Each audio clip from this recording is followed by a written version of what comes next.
¿Cómo te va, Blas? Bienvenido a Sin Censura. Hola, hola Gabriel, ¿cómo te va? Muy a vos, bien. saludo a Guillermina. ¿Quién está en los comandos? Diego. Saludo a Diego. Bueno, a ver, castas y anticastas, ¿eh? Estamos hablando de la casta, y acá en Formosa tenemos la casta más instalada de Argentina, ¿no? Porque uno ve lo que pasa en otras provincias y dice, pero este tuvo nada más que 8 años. 8 años, es un bebé de pecho. Acá tenemos 28 años y contando, ¿no? Y los intendentes 20, 25 años. Es increíble, ¿no? Cómo nos hemos acostumbrado a estos señores que se eternizan, y no solamente eso, sino que ponen a toda la familia en los cargos de gestión política o de gestión institucional.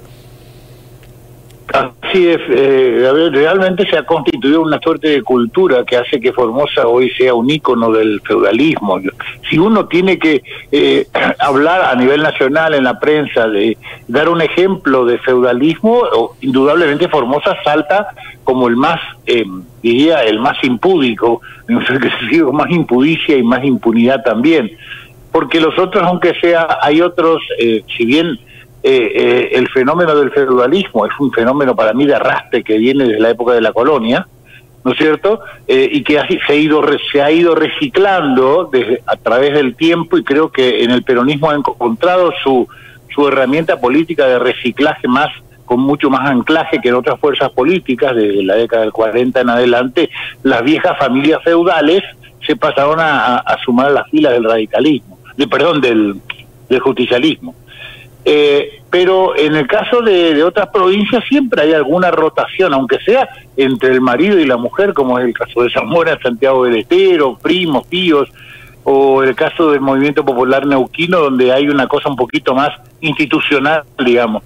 Pero en el caso de Formosa es casi una influencia de lo que alguna vez definió Raúl Alfonsín como democracia a la paraguaya, cuando se refería al reinado de Stroessner. Acá también es muy similar, es la misma persona la que viene ejerciendo hace casi 30 años el cargo de gobernador, pero si vamos a su estancia en el poder, podemos estirarla casi a 40 años, digamos, porque fue vicegobernador y aparte legislador. Y realmente es un ícono, es una pieza casi...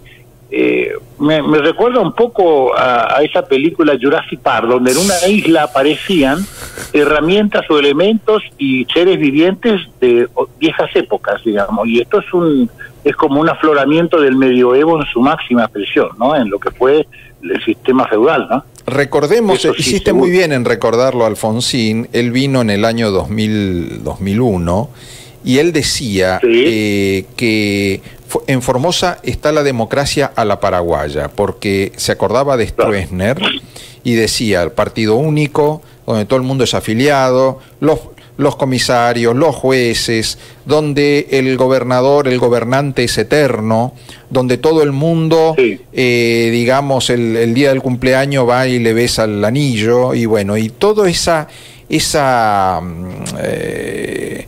personalismo. Y ahora lo dijo Infran, no se preocupen que si no puedo ser candidato a gobernador, yo voy a seguir conduciendo desde la plaza. Lo dijo clarito, ¿no? Increíble, ¿no? Pero bueno, y este es un ejemplo, es un problema, con un fenómeno que se está haciendo cultural, como bien decías o adelantabas vos en la charla previa que tenía con Guillermina, porque baja a todas las instancias institucionales y políticas. Vos tenés, por ejemplo, en cada comuna se replica el mismo modelo, en otras instituciones, en la Universidad Nacional, por ejemplo, que no debería responder a ese formato, también se traslada el formato de aferrarse de cualquier manera y donde cualquier medio es válido para perpetuarse en el poder, porque el objetivo no es gobernar mejor, sino perpetuarse en el poder, estar en el poder. Eso es lo importante. Y en todos los casos toman casi como un coto de caza a las instituciones, y no cambia nada, es un conservadorismo acérrimo, siempre para atrás, por supuesto, ¿no? Y esto siempre fue el modelo o la matriz principal, por ejemplo, donde se ahuyentan las inversiones genuinas, el recurso, como es el advenimiento de capitales que buscan el progreso, y se alientan, sin embargo, como contrapartida, los negocios oscuros, el lavado de dinero o el narcotráfico. Recordemos que, por ejemplo, el narcotráfico, ¿por qué el narcotráfico se asienta en países como Colombia o el PRI mexicano, que garantizaban continuidad? Vos hoy arreglás vos sos un narcotraficante que tenés un arreglo con este esquema de poder y sabés que durante 30 años esto va a mantenerse igual. Esa es la garantía y el subdesarrollo que necesitan las matrices estas delictivas, digamos, para poder instalarse. O sea que un mal atrae a otro mal y es una espiral descendente y de decadencia que es muy, muy, muy perjudicial. Cuando hablas de espiral, no puedo evitar pensar en que los economistas dicen se está espiralizando la inflación. Alguien dijo, los políticos en Argentina están bailando en la cubierta del Titanic, ¿no? Recordando aquellas escenas de la famosa película donde la orquesta tocaba y todos bailaban y estaba el barco se estaba dirigiendo a su destino, ¿no? de hundimiento. Ahora, los que estaban bailando en el Titanic no sabían que estaban por estrellarse, pero nosotros sí nos estamos dando cuenta de que este barco se va digamos, al desastre. Ya estamos en medio del desastre y Uninfran está mucho más preocupado por la reelección y no por la situación por la que atraviesan muchísimas familias que no les alcanza para comer. Totalmente. Bueno, esto ya está caracterizado por todo el mundo como el peor de los peores gobiernos que alguna vez tuvo este país. Ya que tuvimos malos gobiernos, pero parecía difícil levantar la apuesta, pero este es aún peor.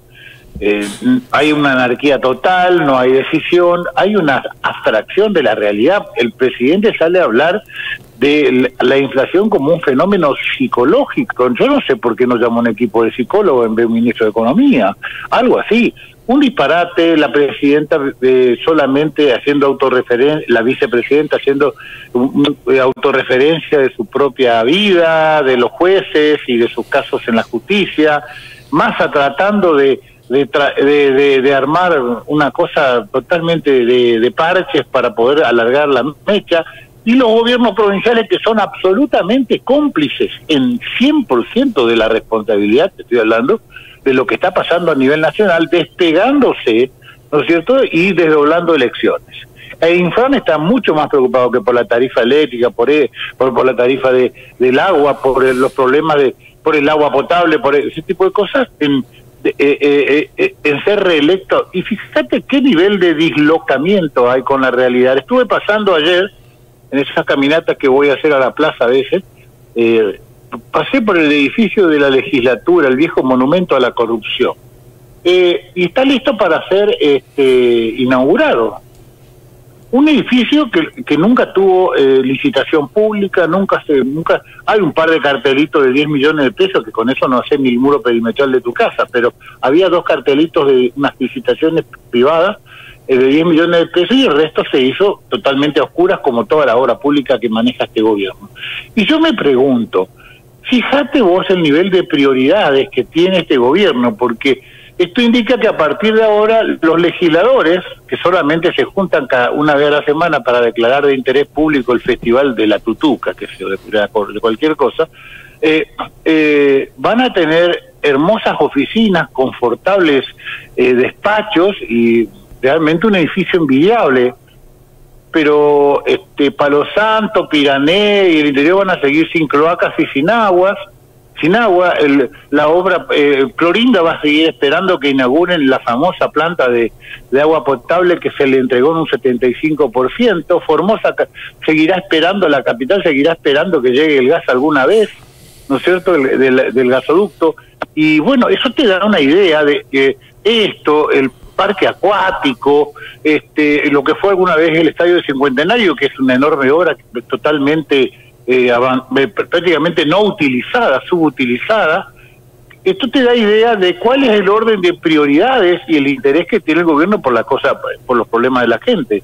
Realmente una abstracción total de la realidad, como acostumbra el feudalismo.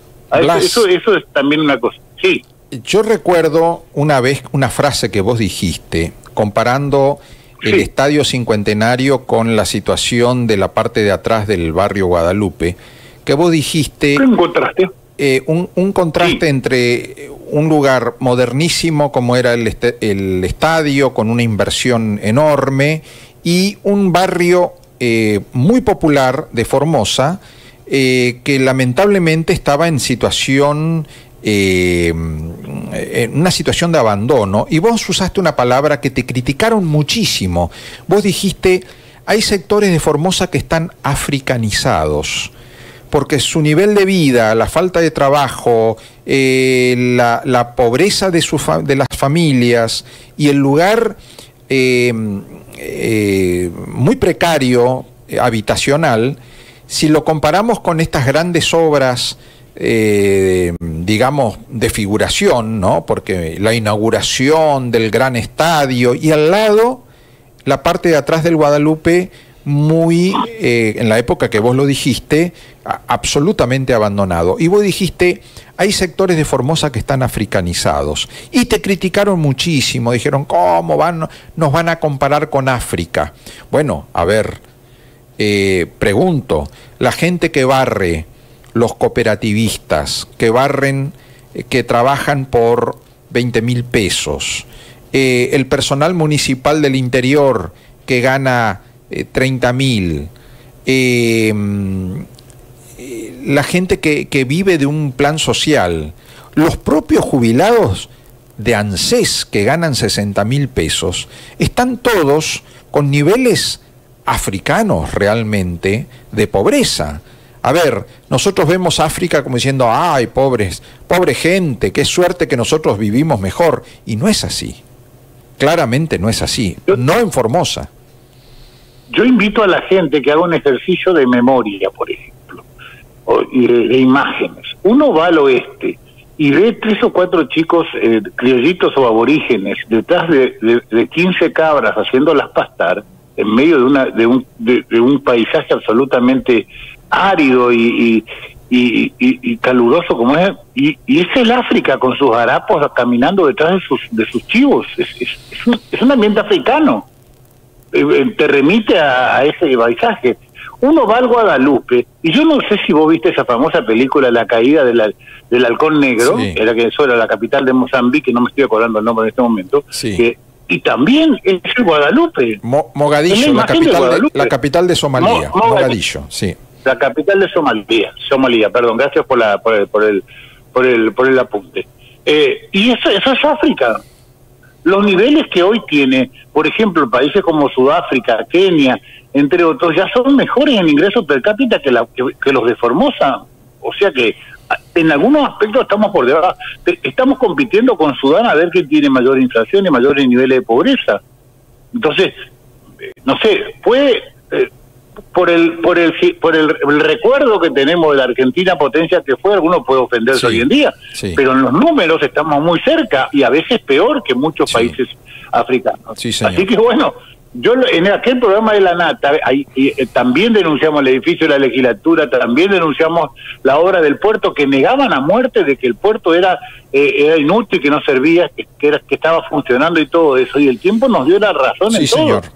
El tiempo te dio la razón en la africanización de Formosa, te dio la razón en el puerto y en tantas otras cosas, ¿no? Y lo dijiste en el año 2013. Pasaron 10 años. 10 años. Sí. Y el puerto terminó derrumbándose. El puerto... Sí, vos te vas hoy al puerto y parecen las catacumbas romanas, no sé por qué, de dónde... puede pensar alguien que eso funcionó alguna vez. Sí, son ruinas, se derrumbó todo. Sí. Así que, bueno, qué cosa, ¿no? A veces uno le gustaría equivocarse, ¿no? Como cuando... Por supuesto, que me hubiera gustado que hoy me tapen la boca, ¿viste? Con un puerto que esté exportando, moviendo con producción local, con un tren que esté funcionando. Me hubiera gustado que haya cloacas y agua potable. Me hubiera gustado que me tapen la boca diciendo que el gasoducto está funcionando a full. pero nada de eso ocurrió. Me gustaría que me tapen la boca demostrándome que tenemos 3-4 veces el ingreso per cápita que Kenia o que Zimbabue, pero el tiempo me dijo otra cosa, lamentablemente, como vos bien lo decís, y amenaza, y esto amenaza con agravarse, ¿viste? Porque el feudalismo parece que va a seguir gozando de buena salud, más con la ayuda que últimamente le están brindando los que dicen ser anticasta, están trabajando fervientemente para consolidar las castas en cada una de las provincias, y vemos los resultados de las últimas elecciones, nos están marcando exactamente eso, y yo temo que esto ocurra también en Formosa. Sí. Blas, gracias, y la verdad que qué importante que es a veces decir verdades que molestan. A ver, hay verdades que son incómodas, ¿no? Una vez un gran periodista que creó un diario muy popular, que llamó Crítica, puso un tábano, ¿no?, en la tapa. Y el tábano era el símbolo de su diario. El tábano tiene que molestar y picar, ¿no? El tábano tiene que picar cuando se duerme. La comparación es que cuando el caballo se duerme, el tábano le pica y lo despierta, ¿no? Bueno, cuando el pueblo se duerme o cuando el pueblo empieza a creerse algunas cosas, algunas mentiras, el periodismo tiene que ser el tábano que te abra los ojos y te muestre la realidad, aunque duela. Y en aquella oportunidad... Mira, ¿están de acuerdo? Así es. Sí, termina. Sí, no, en aquella oportunidad cuando dijiste, ojo con, estamos sufriendo una africanización en Formosa, yo recuerdo patente que decían, ¿cómo va a decir eso? ¿Qué falta de respeto? Bueno, ahí está, realmente. Ahí están los datos no mienten. Y tomando esto del tábano también, ya desde el punto de vista de mi rol como pensador político o comunicador en este momento, porque ni siquiera soy candidato, yo vuelvo a hacer reflexionar a la gente o a llamar la atención de lo que está pasando con el fenómeno de las fuerzas que aparecen como de derecha, anticasta, liberales y qué sé yo, que en realidad lo que está ocurriendo, fíjate lo que pasó en La Rioja. En La Rioja la oposición unida hubiera sacado el 51 o 52% comparado con el oficialismo, que no llegó al 47%. Sin embargo, la división de votos que hubo, ¿no es cierto?, donde un sobrino de Menem junto a Milei llevaron un 17%, y lo que hacen son fenómenos de tipo trampa cazabobo, donde en definitiva se beneficia al poder feudal, la anticasta termina siendo funcional a la casta, y de esa forma se neutralizan y se esterilizan los votos, bloqueándolos en una caja cerrada de una fuerza, de una tercera fuerza que evita, por lo menos, si bien no es gente que no va a votar al oficialismo, pero el oficialismo los alienta, porque de última no van a terminar abonando a la oposición y poniendo en peligro sus privilegios. Fíjate lo que pasó en La Pampa. En La Pampa, Siloto creo que llegó al 44-45% contra el 41% de Berongaray, que era el de Juntos por el Cambio. Pero hay una fuerza también en este caso para mí en este caso responde también a Milei, donde hay un 6% de un candidato a gobernador de apellido Tierno, que hubiera significado terminar con la casta. Entonces, en La Rioja, también en Tucumán pasa lo mismo con el hijo de Bussi, y en tantas otras provincias. Lo que está ocurriendo es que hay una tercera fuerza que lo que hace es beneficiar a una tercera fuerza que se presenta como anticasta, que termina siendo una suerte de trampa cazabobos, ¿no es cierto? Se van a enojar también conmigo por este término utilizado como fue la africanización alguna vez, pero es una trampa cazabobos para neutralizar los votos opositores. En Formosa tenemos una situación más o menos parecida. Ojo, yo no estoy en un planteo conspiranoico ni delirante de que esto se le pueda adjudicar ya a una operación tramada o urdida por el mismo oficialismo. Yo no creo ni que Poltroni ni nadie no pueda acusarlo de que sean personal o personas que están contratadas para hacer esta función. Pero sí creo que a veces el exceso de egos, el exceso de autoestima hace que aparezcan fuerzas que terminan favoreciendo a las castas gobernantes, a pesar de presentarse a priori como la garantía de la anticasta.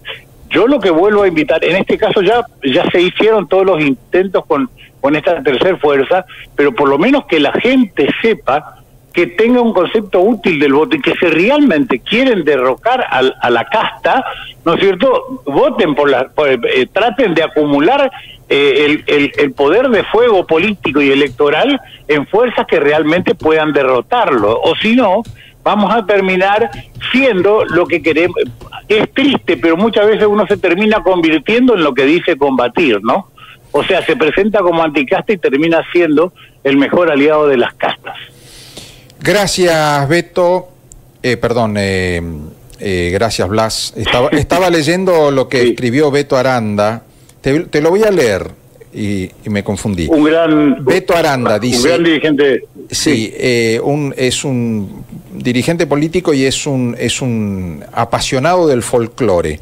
Dice Beto Aranda, esta gente está convencida de que la provincia y los municipios les pertenecen. Creen que las instituciones son de ellos, y todo eso es producto de la eternización en los cargos que rompe la República, el sistema republicano que dispone y garantiza la Constitución Nacional. Por eso es que la Corte Federal debe intervenir y declarar inconstitucional las reelecciones indefinidas en todos los cargos electivos, desde concejal a gobernador. Esto es lo que dice Beto Aranda, ¿eh? Acabo de leer porque nos escribió... Es el concepto del poder que tiene el peronismo, pero yo no solamente desde ahora, creo que desde siempre. Yo no sé si vos, ya que estamos hablando de películas como La caída de Halcón Negro, vuelvo a utilizar una película como ejemplo. Yo no sé si vos viste la película que habla de la vida de Juan Duarte, que fue el hermano de Eva Duarte, ¿te acordás? Sí. Bueno, esa película, Ay Juancito se llamaba, termina con lo que el suicidio, entre comillas, muy particular que habría tenido el hijo de Juan Duarte en plena época del peronismo gobernante. Y en su momento más difícil, ya cuando caía en su crisis, un amigo lo interroga y le dice que se entregue, que hable con... y Juan está realmente sorprendido y le dice al amigo, yo jamás puedo robar lo que es mío, dice. ¿Cómo me van a acusar de robarle al Estado? ¿Cómo puedo yo robarme a mí mismo?, dice. Y es una frase que sintetiza este concepto de confusión entre lo que son los recursos de la corona con lo que son la plata del rey, digamos. El peronismo tiene un grave problema para poder diferenciar su propio patrimonio del patrimonio del Estado. Por eso usa y abusa de él. Blas, gracias. Te mando un gran abrazo y nos mantenemos en contacto. Muchas gracias. Cuando quiera. Abrazo. Gracias. El doctor Blas Hoyos.